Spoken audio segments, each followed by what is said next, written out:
Olá, meu nome é Lúcia Santana e hoje nós vamos assistir uma aula sobre unificação alemã e italiana. Antes de começar a aula, eu sugiro que você reflita sobre duas questões. A primeira, o que você sabe sobre a unificação italiana e alemã? E outra questão é o que você precisa saber sobre esse assunto. Eu sugiro algumas questões, algumas perguntas que serão respondidas durante a aula. Mas você pode fazer a sua lista de dúvidas, de questões que você acredita que você precisa saber sobre o assunto para ser respondido durante a aula. Então, na minha opinião, quais são os antecedentes deste fato? Quais as condições e as causas para unificação? As diferenças dos processos de unificação e os efeitos desse acontecimento para o mundo. O que vai determinar a nossa nacionalidade? O fato de ser brasileiro, italiano, alemão, russo? Você pode pensar que é o fato de nascer no Brasil. Claro, está certo. Mas existem outros critérios, outras condições para sermos brasileiros. E uma desses critérios é o fato de falarmos o mesmo idioma, português, de termos um território independente, uma legislação única, a Constituição que vale para todo o território brasileiro, e apesar de nós sermos multicultural, ou seja, nós termos a influência de vários povos, de várias culturas, nós temos uma identidade cultural. Os nossos costumes e hábitos, eles são iguais.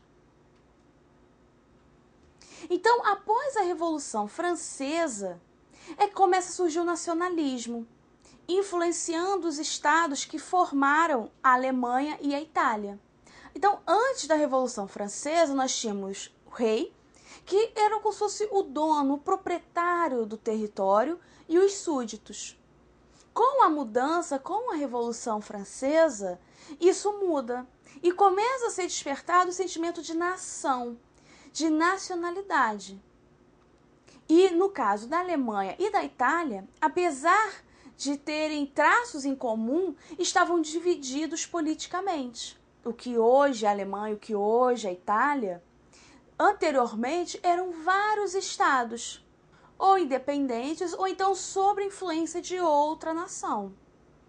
Então, a busca por essa identidade, a valorização do nacionalismo, foi usado como uma estratégia para a unificação, o que nós vamos ver daqui a pouco. Podemos perceber que nesses estados já existia uma burguesia forte, uma burguesia que estava crescendo e que desejava competir com as grandes potências. Mas a fragmentação prejudicava. A burguesia ela precisava ter um respaldo maior para competir com França, com Inglaterra. Para entender melhor, vamos imaginar que esse palito seja um estado. Pode ser Piemonte e Sardenha, líder até da unificação italiana. Se ele sozinho fosse lutar contra essas potências, provavelmente iria quebrar. Agora, se tivermos a união de vários estados, tivermos a unificação, a formação de uma única só nação que pudesse lutar juntos, ia ficar mais difícil de quebrar. Até possível, mas muito difícil. Então, nós vemos o nacionalismo sendo utilizado a favor do capitalismo. Essa união, essa junção do fator da nação, iriam ser vários estados em um único e mais fortalecido. E isso foi uma mão dupla entre o nacionalismo e o capitalismo. O Congresso de Viena também foi responsável por intensificar esse sentimento nacionalista. No mapa, nós vemos a divisão do território. Então, nós percebemos que a Itália ela está dividida em estados da Igreja, Nápoles, o Reino das Duas Sicílias e a Alemanha, mesma coisa. Com a derrota de Napoleão, surge a necessidade de reorganizar o território. Surge a necessidade de reorganizar os territórios conquistados por Napoleão. E essa divisão, ela não teve nenhum critério, ela não obedeceu nenhuma norma para ser feita. E os principais participantes foram a Áustria, a Inglaterra, Prússia e Rússia. Então, no nosso mapa, nós vemos que a unificação italiana, no seu contexto mundial, foi influenciada pelo nacionalismo, que era o sentimento de unificação, o sentimento de agregar os estados que tinham traços em comum, como o idioma. E o Congresso de Viena, que foi a reorganização desse território antes conquistado por Napoleão.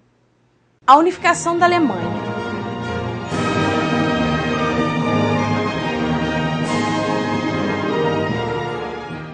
Como consequência do Congresso de Viena, teve a formação da Confederação Germânica, que estava dividido em 39 estados, a maioria sob o controle da Áustria.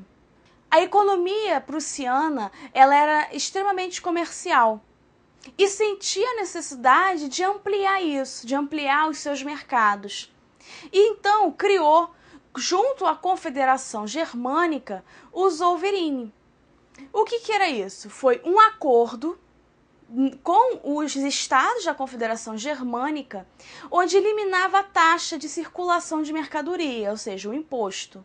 Começa então a intensificar as vendas, porque ficou mais barato o transporte e a comercialização. E como consequência, o desenvolvimento da economia, de estradas, indústrias metalúrgicas, e tendo como líder a Prússia. A Áustria ela começa a se sentir ameaçada por isso.